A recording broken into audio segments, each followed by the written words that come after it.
여러분 안녕하십니까? 오늘은 복음조화 121번 제가 그 제목을 전후 반전이라 그렇게 했습니다. 뭐 이런 말이 뭐 사전에 나오는 것이 아니고 제가 먼저 된 자로서 나중되고 나중된 자로서 먼저 된다는 그 말을 이 전후 반전이라는 말로 이렇게 지어봤습니다. 그러니까 앞에 있는 사람하고 뒤에 있는 사람이 나중에 가서는 완전히 뒤바뀌는 그런 것을 말씀하고 있어요. 그래서 오늘 말씀은 마가복음 10장 31절에 그러나 먼저 된 자로서 나중되고 나중된 자로서 먼저 될 자가 많으니라. 여기에 그림이 보이는 것처럼 왼쪽에는 장자고 오른쪽은 차자예요. 장자가 많은 축복을 누리고 있는 것에 반해서 차자는 그래서 집에 청소하는 이런 그림이지만은 끝에 가서는 완전히 그 두 사람의 위치가 바뀔 수 있다고 하는 것, 그것을 오늘 이야기하고 있습니다. 오늘 이 예수님이 먼저 된 자로서 나중되고 나중된 자로서 먼저 될 자가 많다고 그랬어요. 왜 이런 말씀을 하셨는지 그 배경을 우리가 한번 살펴보겠습니다. 예수께서 길 가실 때 한 사람이 달려와서 꿇어 앉아 묻자오되 선한 선생님이여 내가 무엇을 하여야 영생을 얻으리까? 여기에 예수님께서 길 가실 때 한 사람이 뛰어와 가지고 그 다음에 그 앞에 무릎을 꿇었습니다. 그래서 이 사람의 그 신분이 어떤 사람인지 아직 여기 나타나 있지 아니했지만은 우리가 뒤에 가보면은 이 사람의 신분이 상당히 높은 사람인데 예수님 앞에 무릎 꿇었다 하는 이것은 이 사람이 예수님에 대해서 상당히 존경한 사람인 것을 우리가 볼 수 있어요. 그런데 여기에서 이제 뭐냐면은 선한 선생님이요 그랬어요. 우리는 이 구절을 갖다가 예사롭지 않게 읽을 수 있겠지만은 그 당시 유대 사회에서 그들이 이 선한이라는 말을 사용했을 때 어떤 경우에 이 말을 사용했는지를 알면 오늘 이 사람이 예수님께 선한 선생님이여 한 그 의미를 우리가 더욱더 깊이 알 수가 있는 것입니다. 유대인들에게 있어서는 일반 사람들에게는 선한이라는 말을 갖다 붙이지 않았어요. 그들이 선한이라고 하는 이 말을 붙이는 것은 딱 두 가지인 것입니다. 하나는 율법, 그 다음에 하나는 하나님. 이 율법과 하나님께만 선하다는 말을 갖다 사용했지 그 외에 어떠한 사람에게도 선한이라는 이런 말을 사용하지 않았어요. 그래서 예수님께서 이 뒤에 나오지만은 선한 선생님이요 그렇게 하니까 네가 어떻게 하나님 한 분 외에는 선한 분이 없는데 나에게 선한 선생님이라 그렇게 하느냐는 그 말씀을 예수님께서 하게 된 그 배경이 여기에 나오는 것입니다. 이 사람의 그 관심사가 뭐였냐면은 내가 무엇을 해야만이 영생을 얻겠습니까 하는 것입니다. 이 사람에게 있어서 영생 문제가 상당히 아주 중요한 것을 볼 수가 있어요. 근데 이 사람이 정체가 도대체 어떤 사람인지 한번 살펴보도록 하겠어요. 지금까지 우리가 이 누가복음을 계속적으로 연구해 왔는데 오늘부터는 이 사건이 마태, 마가, 누가 이 세 복음서에 똑같이 기록이 되어 있어요. 그런데 똑같은 사건이지만은 이 기록한 사람에 의해서 조금씩 달라요. 그래서 서로 다른 이것을 한데 모으면 이 사람에 대한 그림을 갖다가 완전히 그릴 수가 있는 거예요. 여기에 이 마태는 뭐라고 했냐면 어떤 사람이라고 그렇게 이야기했습니다. 그 다음에 이 마태는 19장 20절에 가서 이 사람이 뭐 어른이냐 어린아이냐 그렇지 않고 청년이라 그렇게 했어요. 근데 누가는 이 사람을 뭐로 표현하면은 간원이라 그랬습니다. 어떤 간원이 그렇게 표현했고 그 다음에 누가는 또 거기에 대해서 큰 부자라 그랬습니다. 자, 이 말을 갖다 한테 합하면 어떤 말이 될까요? 청년, 부자, 청년 뭐겠어요? 간원이에요. 부자 청년 간언입니다. 자, 여기서 또 하나 재미있는 게 뭐냐면 간언이란 말이 도대체 어떤 뜻을 가지고 있는가? 여기에 이 간언이라는 말을 사용했을 때 그 당시에 이 간언이라는 말을 사용할 때 세 부류의 사람들에게 이 말을 사용했어요. 첫째는 로마 정부가 임명한 정부 관리에게 이 말을 사용했어요. 그 다음에 두 번째는 해당장이었습니다. 그 다음에 세 번째는 사내들인 회원이에요. 그러니까 여기에 말하는 간언은 이 셋 중에 하나가 될 수가 있는 것입니다. 근데 여기 시대의 소망에는 뭐라고 했냐면은 뭐라 그랬어요? 그는 명예로운 유대인의 공회의 일원이었다. 어디에 해당되는 겁니까? 1, 2, 3 중에서 세 번째요. 이 젊은 청년이지만 그는 사내들인 회원이었어요. 유대인이면은 가장 들어가고 싶은 그리고 얻고 싶은 지위가 뭐냐면은 바로 이 사내들인입니다. 오늘날의 국회에 해당됩니다. 그러면서 이 부자 청년이면서 사내들인 회원인 이 친구가 예수님에게 이런 질문을 했습니다. 내가 뭐라 그랬어요? 무엇을 하여야 영생을 얻으리까? 여기서 강조되는 것은 무엇을 하여야 영생을 얻으리까? 거기에 대해서 우리 실물교훈에 이런 말씀이 있어요. 랍비들이 이제는 성경에 나오는 이 토라라 그러죠. 성경에 나오는 이 말씀을 갖다가 해석해주는 그런 사람들인데 이 랍비들이 뭐라고 평소에 가르쳤냐면은 랍비들은 노력에 의하여 하나님의 은총을 얻는 것이라고 가르쳤습니다. 그래서 하나님의 은총을 얻는 것이 다른 말로 하면 뭐냐면 어떻게 해야 내가 뭘 얻을까? 영생을 얻겠습니까? 하는 그 말은 내가 어떻게 해야 하나님의 은총을 받을 수 있겠습니까? 하는 말과 같은 것입니다. 그래서 랍비들은 뭔가를 하나님을 위해서 많이 일하고 노력해야만이 이 하나님의 은총을 받을 수 있다고 그렇게 이야기한 것이에요. 그런데 이런 일반적인 유대인들이 생각하고 있는 이 잘못된 생각을 고쳐줄 수 있는 하나의 계기가 마련되기를 바랐는데 바로 그 사건이 오늘 이 사건이에요. 이 사건을 통해서 평소에 영생을 얻기 위해서 어떻게 해야 될 것인가에 대한 일반적인 유대인들의 잘못된 생각을 고치기 위해서 오늘 여기에 나오는 부자 청년 법관이 여기에 등장하는 것입니다. 여기에 대해서 예수님의 답변이 뭐겠어요? 한번 읽어볼까요? 시작. 네가 생명에 들어가려면 계명들을 지켜라. 여기 나오는 생명은 그저 우리가 일반적으로 가지고 있는 그런 생명이 아닙니다. 여기 나오는 생명은 영생이에요. 이 부자 청년이 뭐라고 내가 무엇을 하여야 그다음 무슨 말이 나왔습니까? 영생을 얻으리까 했을 때 네가 생명에 하는 이 예수님의 답변은 네가 영생에 들어가려면 계명들을 지키라 그랬어요. 그러니까는 이 부자 청년이 또 여기 대해서 질문을 했습니다. 어느 계명입니까? 그랬어요. 어느 계명입니까? 그러니까 예수님이 그 계명에 대해서 답변을 하셨는데 이 청년이 어떻게 해야 영생을 얻겠습니까? 하는 이 질문에 대해서 예수님의 답변으로서 십계명을 여기에 말씀하신 것은 굉장히 의미가 있어요. 십계명을 아무렇게나 해도 된다는 것이 아니라 우리가 십계명을 존중하고 잘 지켜야 한다는 것을 여기에 말씀하고 있는 것입니다. 그러면 예수님 답변이 재미가 있어요. 자, 하나씩 읽어보십시다. 시작. 살인하지 말라. 간음하지 말라. 도적질하지 말라. 거짓 증거하지 말라. 내 부모를 공경하라.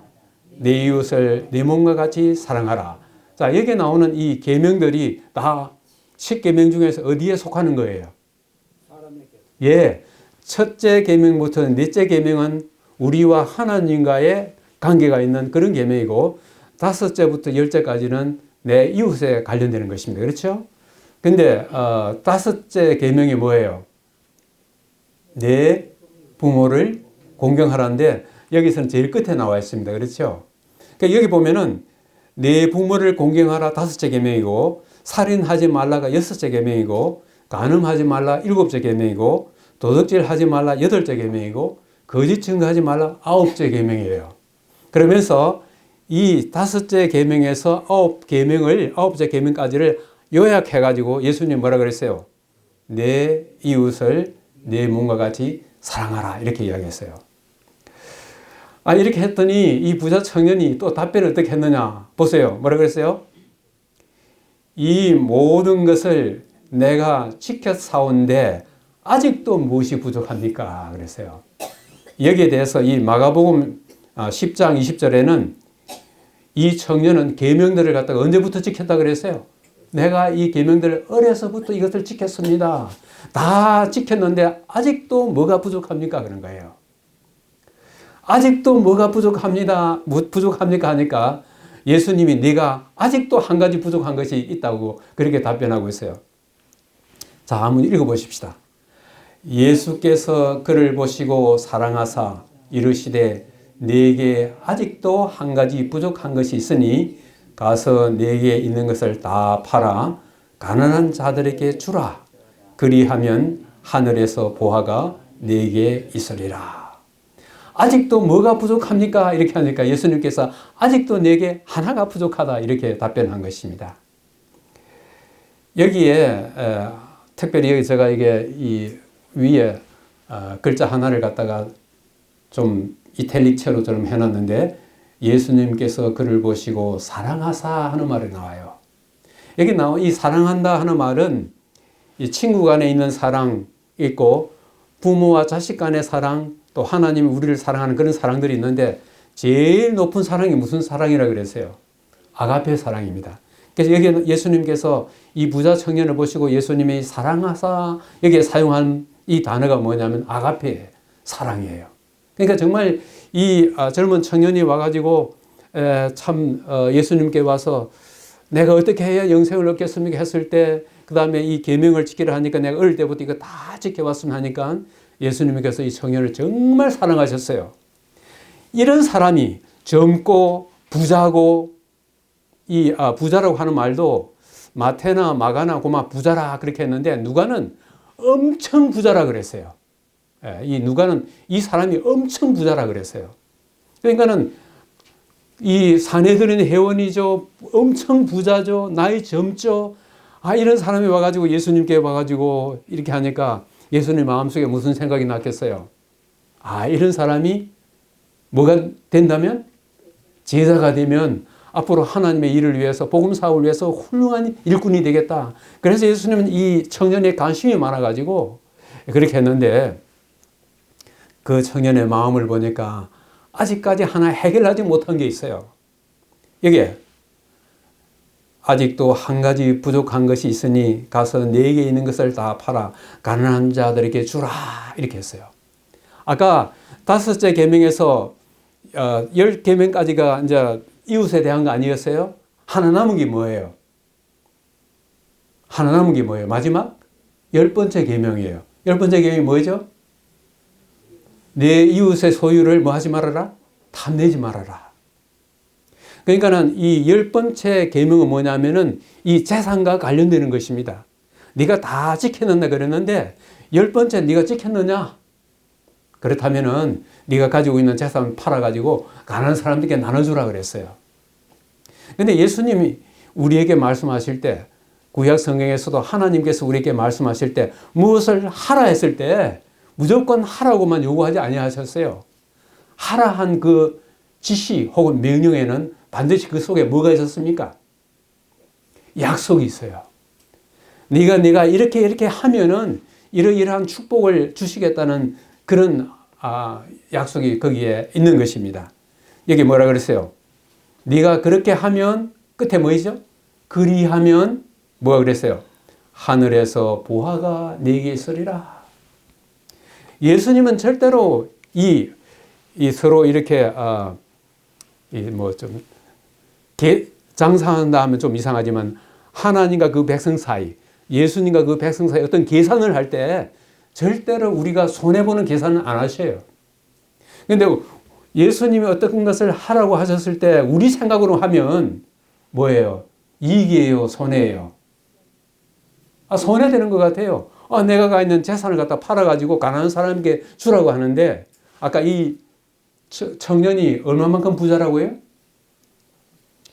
이 누가는 이 마태나 마가는 그 표현을 안 했는데 누가는 엄청 부자라 그랬어요. 자기가 가지고 있는 그 많은 재산들을 갖다가 팔아가지고 가난한 사람에게 주라 하니까 이게 쉽겠는가 하는 것입니다. 그런데 예수님께서 이 청년에게 이 말씀을 하셨을 때 네가 가지고 있는 재산 다 팔아가지고 가난한 사람에게 다 나눠주고 그 의미는 아닌 것입니다.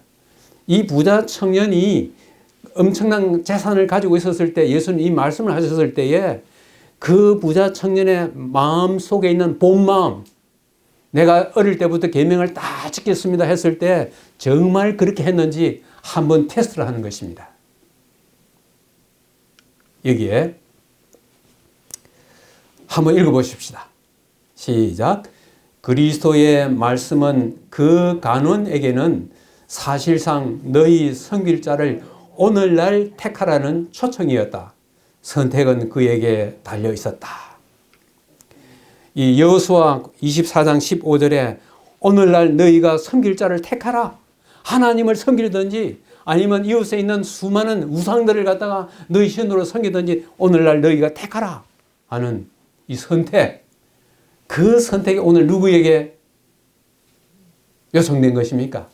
이 부자 청년에게 요청된 것입니다. 지금 저울 보이죠?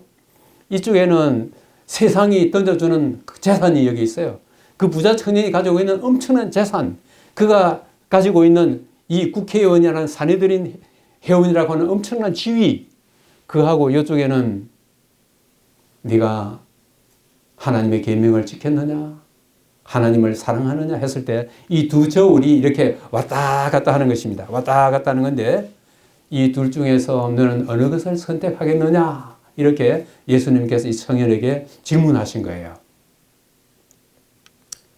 여기에 우리 실물교훈에 구주께서 요한과 베드로와 마태와 그들의 형제들을 부르셨을 때에 그들은 모든 것을 버리고 일어나 쫓았다. 이 청년 간원에게도 이와 같은 헌신이 요구되었다. 이 사실 베드로나 요한이나 야고보는 그들이 가지고 있는 재산이 얼마나 됐어요? 고작 해봐야 배 한 척, 뭐 그물하고. 그러니까는 그거 버리고 예수님 따라오기가 쉬웠을까요? 쉬웠겠죠. 그런데 이 부자 청년은 재산이 얼마나 돼요? 은행에 예금해 놓은 것만 해도 어마어마하고 부동산도 어마어마하고 집에 있는 집도 어마어마한 거예요. 이거 처분하기 쉽겠어요? 쉽지 않겠죠. 그렇지만은 원칙은 똑같은 것입니다. 하나님이 요구하시는 그것에 대하여 내가 이 세상에 가지고 있는 그 모든 것을 포기할 수 있는 마음이 있느냐 하는 것이에요. 자, 오늘날 우리에게도 똑같은 이런 질문이 들어온다면 이 하기 쉬울까요? 한번 계산해 보십시다. 쉬워요? 쉽지 않아요? 쉽지 않아요. 그러나 이쪽에 하나님께서 예수님께서 말씀하시는 그것의 가치가 얼마인지를 우리가 정말 알면 이것을 갖다 우리가 쉽게 버릴 수 있어요? 쉽게 버릴 수 있어요. 예수님께서는 이 청년이 예수님께서 지금 네 것을 팔아 가난한 사람께 나눠줘라. 그들을 도와줘라. 그리하면이 중요한 거예요. 그리하면 너에게 뭐가 있을 것이라? 하늘 보화가 너에게 있을 것이라. 하늘 보화가 무엇입니까? 하늘 보화 지금 많이 있지만은 지금 이 청년이 예수님 찾아왔을 때 뭐가 관심이었어요? 내가 어떻게 하여야 영생을 얻겠습니까? 그래서 네가 이렇게 하라. 그러면 하늘 보화 곧 영생이 네게 주어진다. 그렇게 말씀한 것입니다. 그랬을 때 이 부자 간원의 반응이 어떻게 했을까요? 자, 읽어보세요. 그 사람이 큰 부자이므로 이 말씀을 듣고 심히 근심하더라. 이 청년도 영생에 대한 소망이 컸어요. 정말 그는 자기가에게 재산도 많고 지위도 높지만은 자기 마음에 뭔가 만족할 수 있는 그 뭔가 하나가 쏙 빠진 거예요. 하나가 부족한 거예요. 요즘 말로 하면 뭐예요? 뭐가 부족하다고? 몇 퍼센트 부족하다고? 2% 부족한 거예요. 그래서 예수님께 온 거예요. 예수님께 가면은 자기가 갖지 못한 2%를 갖다 예수님이 주실 것이라 생각하고 왔는 건데, 이 말을 듣고 큰 부자이기 때문에 이 말씀을 듣고 심히 근심하더라. 이 심히 근심하더라 하는 이 말이 다른 마태나 마가에게는 없어요. 그만 근심하며 가니라 되어 있는데 이 누가만 심히 근심하더라. 큰 부자이니까. 이 부자 청년의 마음을 우리가 이해할 수가 있는 것입니다. 자기가 가지고 있는 이 엄청난 재산과 자기가 누리고 있는 이 지위를 그걸 갖다가 내려놓는 게 쉬운가? 아니에요. 인간적으로 우리는 여기에 대해서 충분히 이해가 가는 것입니다.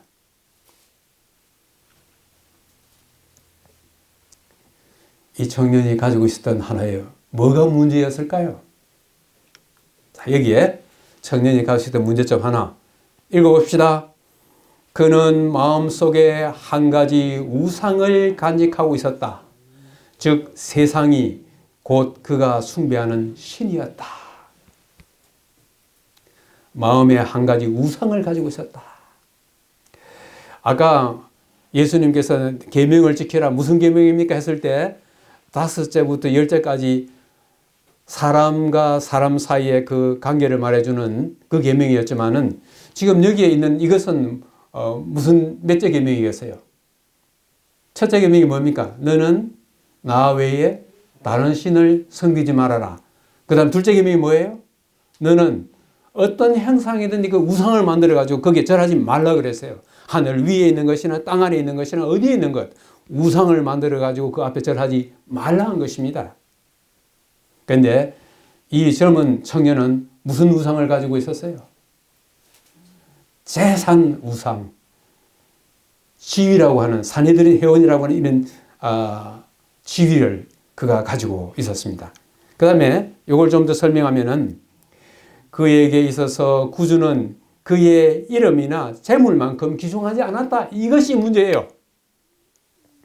예수님과 그가 누리고 있는 재산과 지위 이 두 가지를 비유했을 때 그에게 있어서는 예수님은 자기가 갖고 있는 재산이나 자기가 누리고 있는 그 지위만큼 귀중하지 않은 것입니다.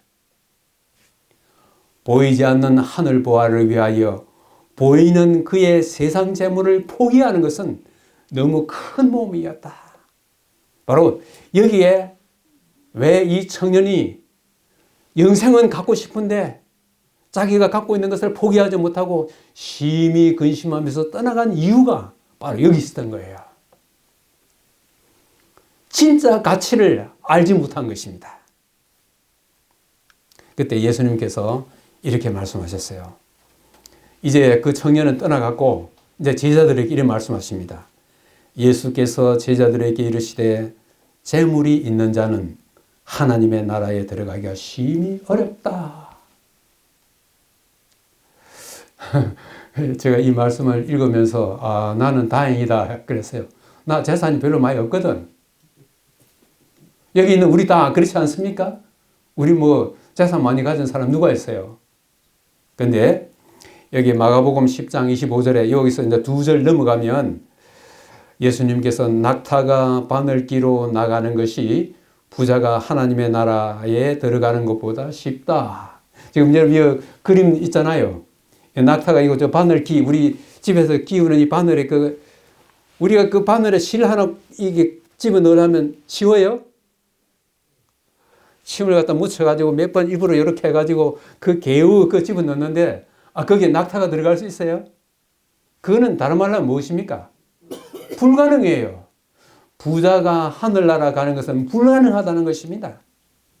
여기에 이 말씀은 그 당시에 랍비들도 이 비슷한 생각을 갖고 있어요. 랍비들이 뭘 가르칠 때 이것은 도무지 불가능하다 그렇게 했을 때 어떤 말로 그들이 사용했냐면은 코끼리가 예수님은 낙타라 그랬지만은 코끼리가 바늘기로 통과하는 것은 불가능하다. 그래서 어떤 도무지 이거는 사람의 힘으로서 될 수 없는 어떤 이야기를 할 때 이 비슷한 이야기를 갖다가 한 것입니다.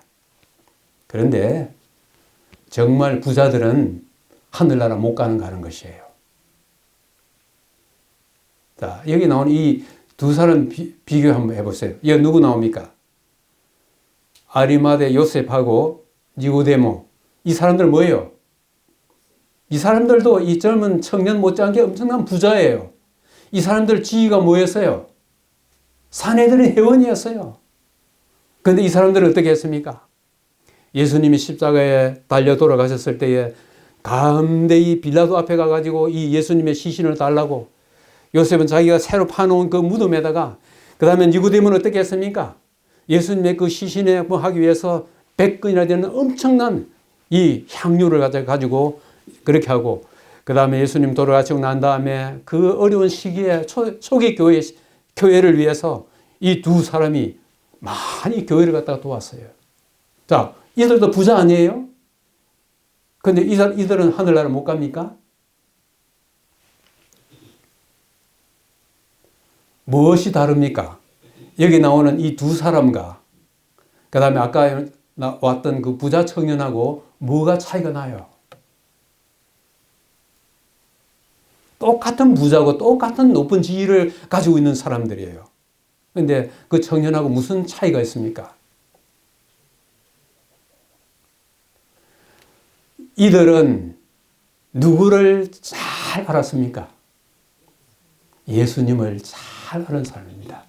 우리 요한복음 17장 3절에 영생은 곧 유일하신 참 하나님과 그의 보내신 자 예수 그리스도를 뭐 하는 것이라? 아는 것입니다. 정말 예수님이 어떤 분이신지를 참으로 알았기 때문에 그들이 가지고 있는 어떤 재물이라든지 그들이 가지고 있던 어떤 지위라든지 그것을 갖다가 내려놓을 수가 있었어요. 이들은 재물과 지위를 소유의 개념으로 이해하지 아니하고 관리의 개념으로 이해한 것입니다. 하나님께서 나를 부자가 되게 하신 것, 하나님께서 나를 이렇게 높은 지위에 있게 하신 것은 나를 통하여 뭔가 하나님께서 그분의 일을 하게 하기 위해서 나는 그분의 재물을 잠시 맡은 뭐라고? 청직이라. 이것이 청년 부자하고 큰 차이였던 것입니다. 자, 여기에 제가 이 그림을 하나 여기에 이렇게 해놨어요. 원숭이가 사는 방법, 부자가 사는 방법. 여기 그림 여러분 아시죠? 여기 우리 한국에 원숭이가 잘 없지만은 저 열대지방에 가면 원숭이가 참 많아요. 근데 원숭이 잡으려면 쉽습니까? 우리가 나무고 잘 타지도 못하고 원숭이 얼마나 빠릅니까? 근데 원숭이 잡는 방법이 굉장히 쉬워요. 어떻게 하면요? 이 밑에 그림 어때요? 위에 그림과 똑같은 건데 어떻습니까? 이 원숭이 손이 들어갈 만한 거기에다가 그냥 밖에서 다 보이죠? 거기에다가 바나나를 하나 딱 갖다 놓으면은 원숭이가 들어와가지고 그 바나나 먹으러 손을 딱 집어넣어요. 근데 들어가서 바나나를 딱 집으면은 어떻게 됩니까? 안 빠져나와요. 그게 이제 요게 이제 이 병에다가 이제 줄을 갖다가 요렇게 해서 나무에 이제 매놓으면 사람이 이제 원숭이 잡으러 가도 도망가야 되잖아요?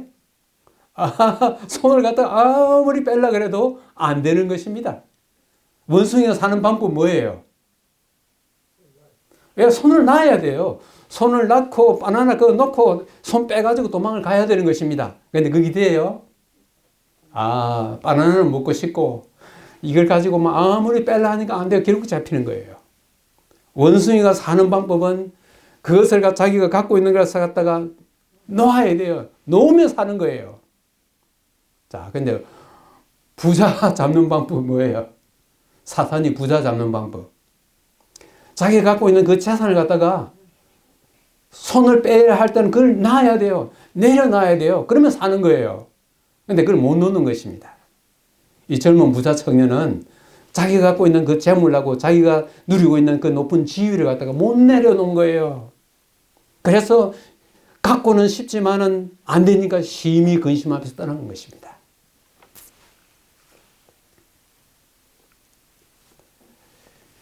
여기에 자신을 사랑하는 자, 다른 말로 하면 이기심입니다. 자신을 사랑하는 자는 율법을 범하는 자이다. 아까 청년에게 네가 이 계명을 지키라 했으니까 어릴 때부터 뭐 했다 그랬어요? 다 지켰다 그랬는데 그 마음속에 뭐는 아직까지 없애지 못했어요? 이기심이에요. 재산에 대한 이기심, 지위에 대한 이기심. 예수께서는 이 사실을 그 청년에게 보여주시려고 그의 마음속에 있는 이기심이 드러날 수 있는 시험을 주신 것입니다. 네 재산을 다 팔아서 가난한 사람에게 주라.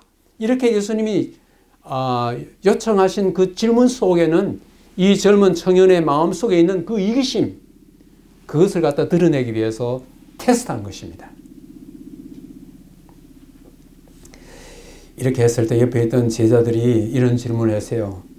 제자들이 심히 놀라 말하되 그런즉 누가 구원을 얻을 수 있겠습니까? 부자가 낙타가 바늘기 들어가는 것보다도 하늘 가는 게 어렵다 그러니까 누가 하늘 날아가겠습니까? 그렇게 한 거예요. 왜 제자들이 이런 질문을 했을까요? 자, 여기에 우리 실물교훈에 있는 말씀입니다. 한번 같이 하면 좀 글자가 좀 그렇지만 한번 읽어볼까요? 제자들은 지금까지 부자는 하나님의 은총을 받은 자들이라는 가르침을 받아왔다. 그렇기 때문에 그들은 메시아의 왕국에서 세상의 근세와 재물을 받게 되기를 기대하고 있었다. 만일 부자가 천국에 들어가지 못한다면 그 외의 사람들은 무슨 소망이 있겠는가라는 생각을 갖게 되었다. 그러니까는 이 제자들이 이런 질문을 했을 때에 그 당시에 그들 마음속에 가지고 있던 그 생각, 그들이 배운 것, 거기에 반하여 지금 이 이야기를 하고 있는 것입니다. 그때 예수님께서 무슨 말씀하셨어요? 사람으로서는 불가능하지만은 누구에게는 가능하다고? 하나님께는 가능하다 이거예요. 자, 그게 어떤 것일까요? 내가 진실로 너희에게 이르노니 나와 복음을 위하여 집이나 형제나 자매나 어머니나 아버지나 자식이나 전토를 벌인 자는 현세에 있어 집과 형제와 자매와 어머니와 자식과 전토를 몇 배? 100배나 받되 박해를 겸하여 받고 내세에 영생을 받지 못할 자가 없느니라.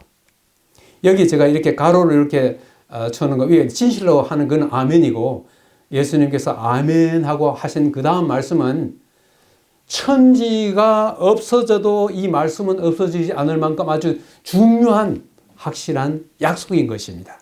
그런데 그 밑에 가로 집과 형제와 자매와 그 다음에 박해를 겸하여 받고 이 말은 어떤 사본에는 이 말이 없어요. 어떤 사본은 있고 어찌됐든 간에 하나님을 위하여 예수님을 위하여 하나님께서 우리에게 말씀하시는 어떤 것을 우리가 그것을 실천하면 그러면 우리 계산해보면 플러스 마이너스 계산하면은 어떻게 되겠어요? 내가 가지고 있는 재산을 갖다가 팔아가지고 가난한 사람을 준다 했을 때 계산하면 어찌 됩니까? 마이너스거든요. 그럼 마이너스로 계속 끝날까? 거기에 대해서 하나님께서 뭐라 그랬어요? 아니다. 거기에 대해서 그것보다도 훨씬 넘는 플러스 알파를 우리에게 주시겠다고 하는 것입니다. 이 말씀 가운데서 가장 중요한 건 뭐예요? 우리가 이 세상에 사는 동안에 하나님의 복음 사업을 위해서 이런 일들을 했을 때 물질적으로 우리가 손해를 보는가? No! 거기에 대해서 하나님께서는 충분하게 우리에게 보상해 주실 뿐만 아니라 제일 중요한 것은 끝에 있는 건 뭐예요? 그렇게 하는 사람 치고 내세에 영생을 받지 못할 자가 없다고 하는 것입니다. 부자 청년이 와서 내가 무엇을 하여야 영생을 얻겠습니까? 했을 때 여기에 대한 예수님의 답변은 하나님의 나라를 위하여 먼저 그의 나라와 그의 의를 위하여 너희들이 일하라. 그리하면 넘치는 이 땅에 사는 동안에 필요한 축복을 우리에게 주실 뿐만 아니라 가장 중요한 영생을 우리에게 주시겠다고 말씀하는 것입니다.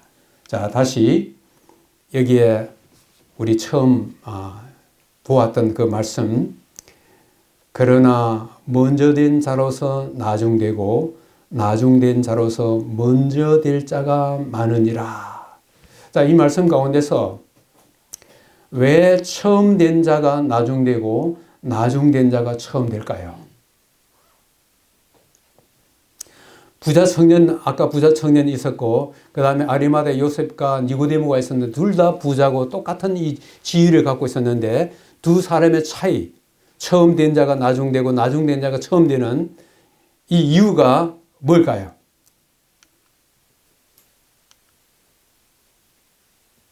뭐겠습니까?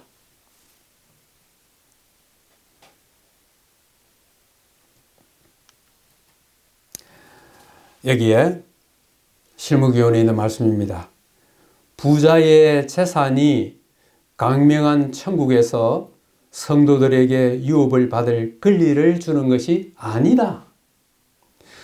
누구든지 그리스도에 거저 주시는 은혜로 말미암아서만이 하늘 도성에 들어갈 수 있다.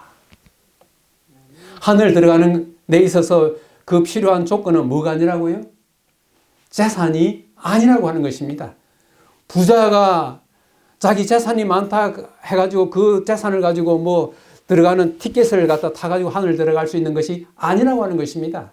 누구든지 어떻게 하면 예수님께서 우리에게 베풀어 주시는 그 구원, 하나님께서 우리에게 베풀어 주시는 그 은혜, 그것을 받아들이는 사람이면 어디에 갈 수 있어요? 하늘나라 갈 수 있다고 하는 것입니다. 이것이 처음 된 자가 나중되고 나중된 자가 처음 되는 것입니다. 그러므로 여기는 재산의 문제가 아니라 내가 무엇을 해야 되는 것이 아니라 무엇을 받느냐 하는 것입니다. 무엇을 받는 것입니까? 하나님의 은혜를 받아들이고 예수님께서 우리에게 하시는 그 말씀에 순종하여 그 말씀대로 살아가는 것, 이것이 뭐냐면은 오늘 나중된 자가 먼저 되는 하나의 비결이 되는 것입니다.